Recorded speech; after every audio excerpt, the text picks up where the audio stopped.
What's going on, guys? Jake here from the Fly Fiend. Welcome back to another fly tying tutorial. Today we're going to be tying up a crawfish pattern. This right here is a swinging craw. I've been primarily using this for smallmouth bass in a local river that I've been fishing a lot lately. It's an awesome little smallmouth pattern. It also works for walleye, carp, and even largemouth. But I primarily just fish this in the river, and it has been doing really well for me. I'm also coming out with a smallmouth bass video, so keep an eye out for that. But without further ado, we're going to get a fresh shank in the vise and get going with this tutorial. So the shank I prefer to tie this fly on is an OPST intruder shank. This is the BS20, and this is in a 20mm length. The wire and the hook I'm going to be using for this fly is just a OPST intruder hook, and I have 10-pound Power Pro braid, and this is in a moss green. I'm going to be using two threads on this fly. I'm going to be using a UTC 70 denier in black and a GSP in 100. That's just because I'm going to be putting a composite loop for the body, so the 70D doesn't break, and the 100D is a little bit stronger. So I'm going to start my thread right on the shank here. The first thing we're going to be tying in is our eyes. And for our eyes, we're just going to be using some hairline, the real eyes. These are in a size medium, and they're just a red color. And we're going to tie these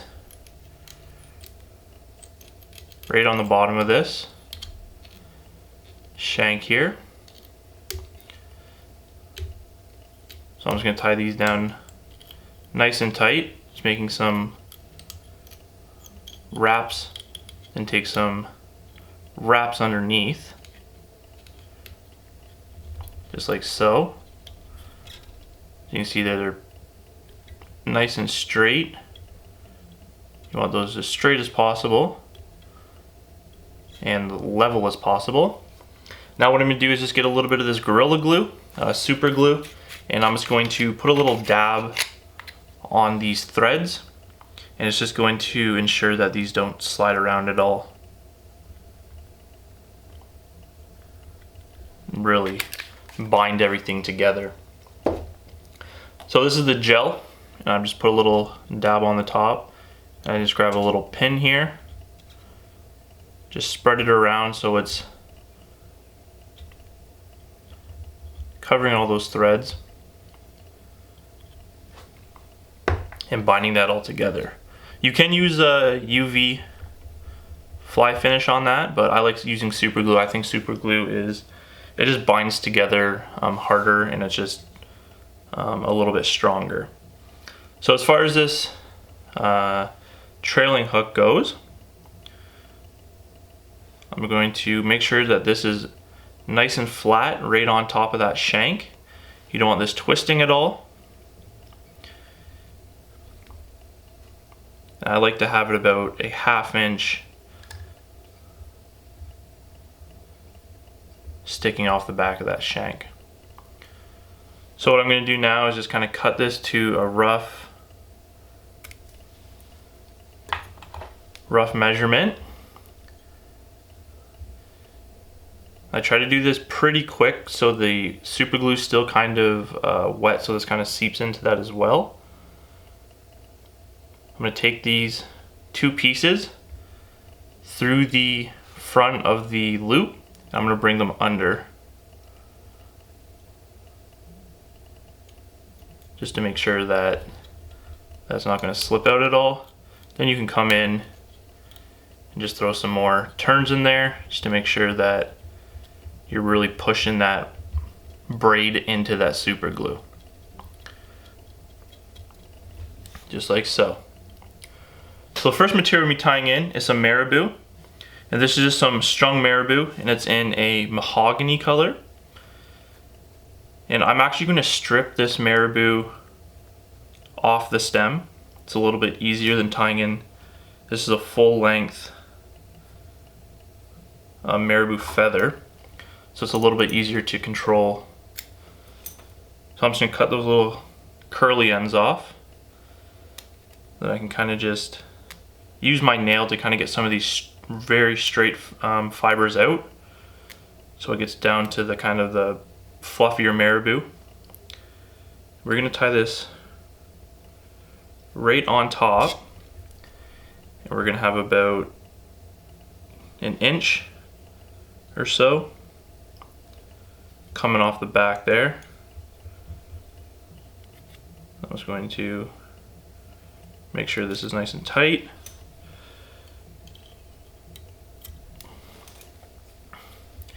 And I'm gonna put another little stack in on top of this one as well. So you could use like a zonker strip or something like this. It'd be a good alternative if you don't have marabou. But I just like the action that this marabou has, kind of when it's swimming. So I'm gonna do the same thing here. I have some pretty long, straight fibers, so I kind of just use my nail and rip those down to where the actual fluffy marabou starts. I'm gonna cut off those, and I'm gonna tie this exactly where I tied in that other one. What I like to do is just lift that up, lock it down, then you can come back over it. I find that's the easiest way to tie stuff in like that. You can kind of just clean that up, just like so. Next, we're going to be tying in some legs, and for the legs I'm going to be using some Grizzly micro legs. This is in the color root beer.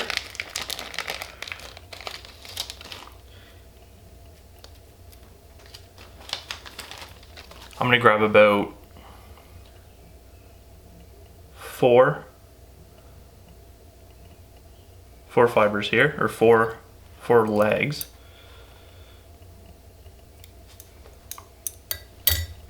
And they kind of come on this little shank of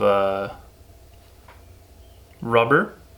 What I actually like to do is tie my knot in them while they're still attached. Just so I know that they all are going to be aligned. So I'm just going to put one overhand knot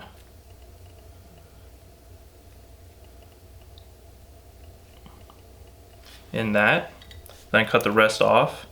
And you can usually get 2 legs out of one, depending on how long you want them. So I'm going to tie this one in,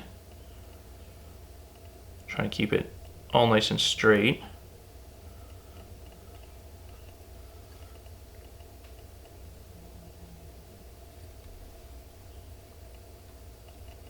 And you can kind of just adjust it to the length of your liking. Just gonna make sure these are nice and tight, because you don't want these pulling out.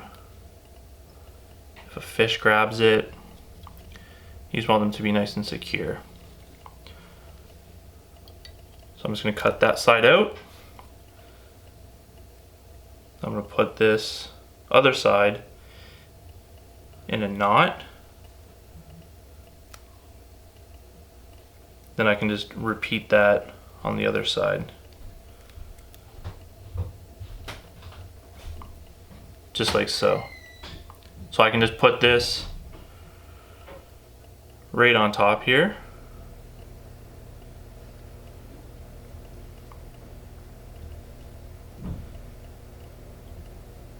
Keeping these all nice and straight. Then I can just cut out that little extra spot. Now I got my rear legs, and you can kind of just trim these up to your liking. I like to leave them about a ½ inch or so. That's how long their rear things are. So I just like to leave these a little bit longer than than the tail. Next material we'll be tying in is some crystal flash. Now I'm just going to grab 2 strands here of some crystal flash in the color copper. I'm just going to tie these right on top.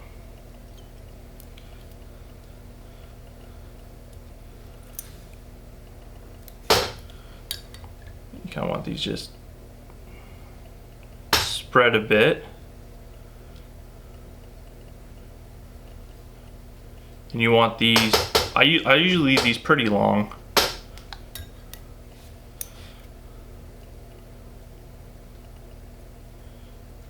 Usually they're probably about the length of the tail there. So I just have 2 coming in on each side. Those will lay nice and flat. So I'm just going to clean up this. Then I'm going to tie in, I got some hen here. I'm just going to tie in one hen feather right at the base.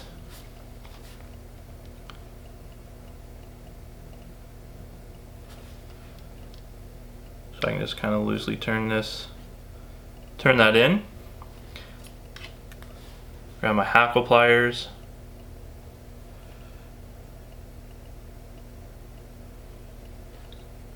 Just palmer this in. So this is going to add a little bit of bugginess before I put in my loop, my main body.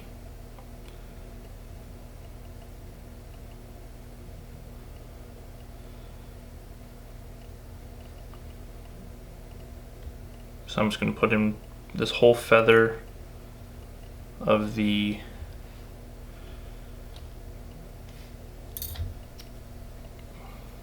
main part.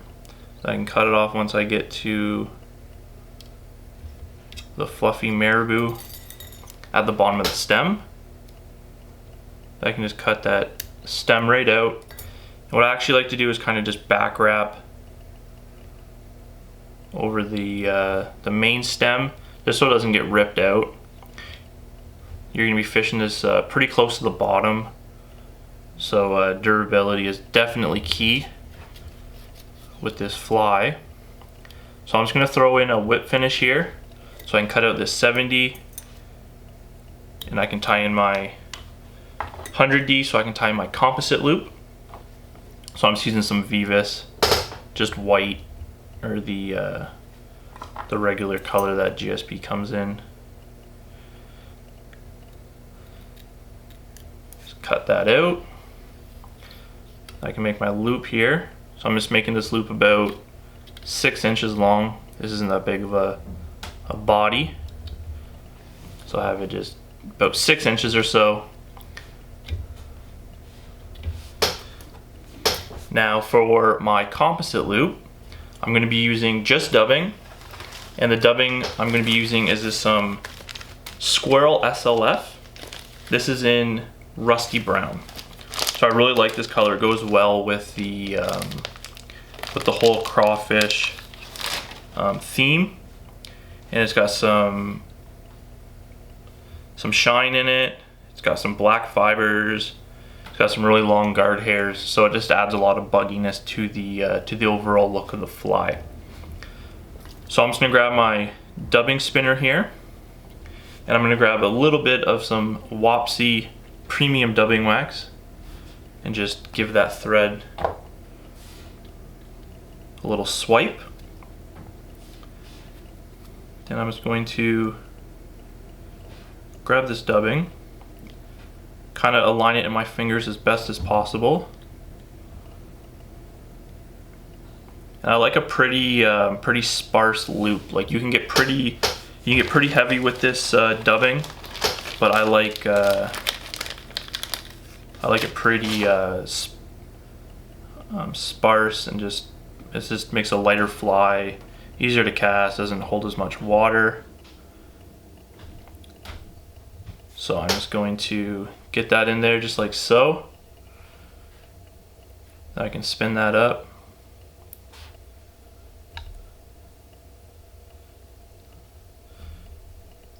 nice and tight with that 100D GSP. And all I have here is just a pen with a piece of Velcro on it, and that's what I use to brush it out. So I'm just gonna brush this whole loop out.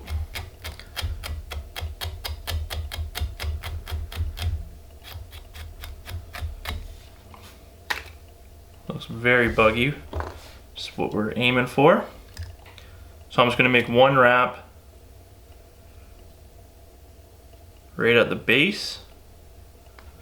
Then I can just make some nice wraps up the body.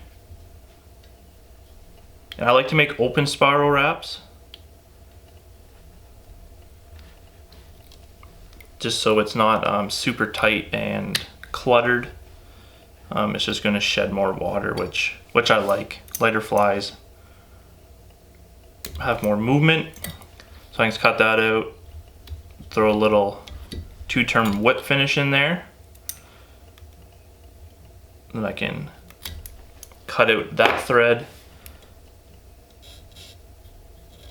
Then I can, before I come back in with my 70D, what I'm gonna do is just grab that and brush this out just a little bit more.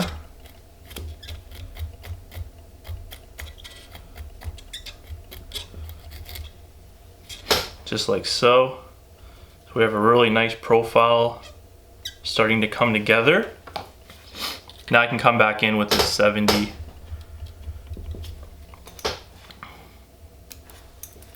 Now we're just gonna add some more legs here with the same Grizzly micro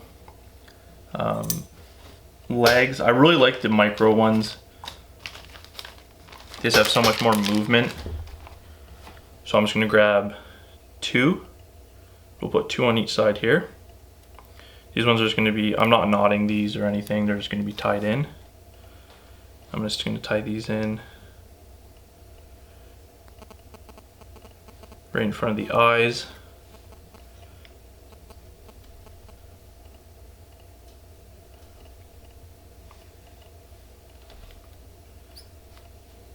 Try to bring it back so I can bring it over. Just like that.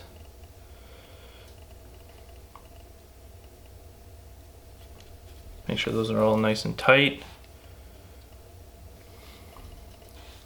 Especially with bass and carp, you're going to be fishing these right on bottom or very close to bottom, so they're going to be hitting lots of rocks. So I like to just make these as bulletproof as possible. So I just got those kind of legs in right there. Now for the rest of the fly, we're just going to put some more of this hen. We're going to probably put about 4 or so. This is going to build the rest of the fly. And this stuff has really good movement too. You could use Hungarian partridge if you could get your hands on some brown, or if you want to tie black. But I really like this hen. It's got some really nice mottled in the feather, and it's a little bit thicker, so it holds a little bit more water, but it kind of just adds like a bigger profile to the fly. You could also use schlappen if you have that. That would probably work pretty good, but I've been using this hen, and it's been working out really well for me. So I'm just going to turn this in, capture that, and like always, back wrap over those stems, because these stems are pretty delicate. That's one thing that I've figured out over the years, is any kind of feather stem is super delicate.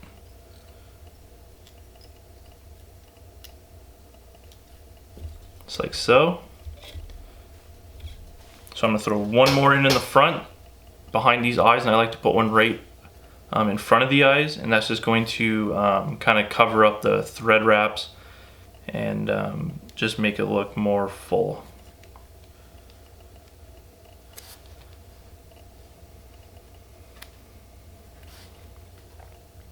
So I primarily swing this fly, but you can also strip it and jig it. What I've been doing lately is casting across into a big hole, kind of let it like dead drift swing in a hole really low, and I've been catching lots of fish off the bottom like that. But it's such a versatile fly that you can fish a lot of different things with it, especially if you fish a river that has lots of rocks and lots of crayfish. It's a killer pattern, especially for smallmouth. If you've never fished for smallmouth, they gorge on these. I fish a lot of these in the summer months, low water. So we're just gonna grab one more hen feather here. Just strip it, prep it to tie in. And we're just gonna put this one right at the front. This one's a little tricky to tie in, but once you get it in, it's definitely worth it. I think it looks so much better, rather than just the eyes kind of sticking out like that. Just kind of finishes the fly up, in my opinion.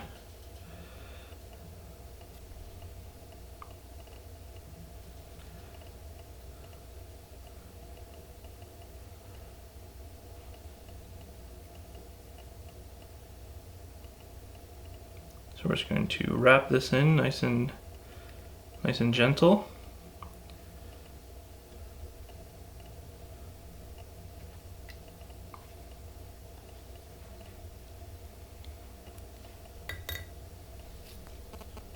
And it kind of looks crazy right now, but once you pull all this back and back wrap over it, it lays nice and flat.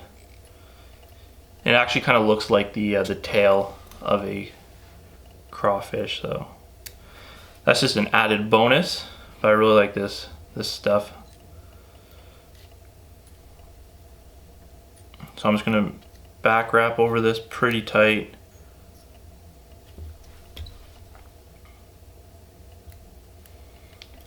Clean up that stem.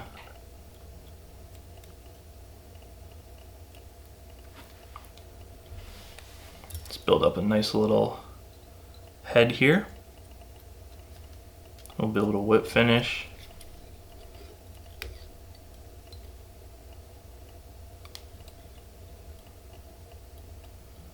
Nice 4 or 5 turn whip finish. Make sure that's nice and tight. Then we can come in with some Loon Outdoors fluorescing flow. Just add a little dab right on top there, covering up all those thread wraps, adding a little shiny, smooth thread head.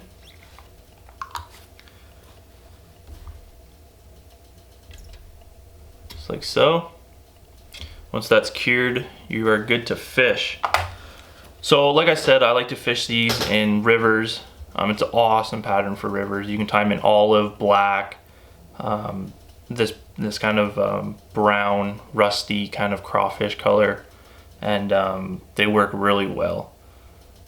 So hope you liked today's tutorial, guys. If you did, give the video a thumbs up. Subscribe to the channel if you haven't yet. If you have any questions about the fly or any of the materials, just drop a comment below and I'll answer them. If you want to see the list of all the materials I used on this fly, you can check that in the description. Thanks a lot again for watching, guys, and we'll see you in the next one.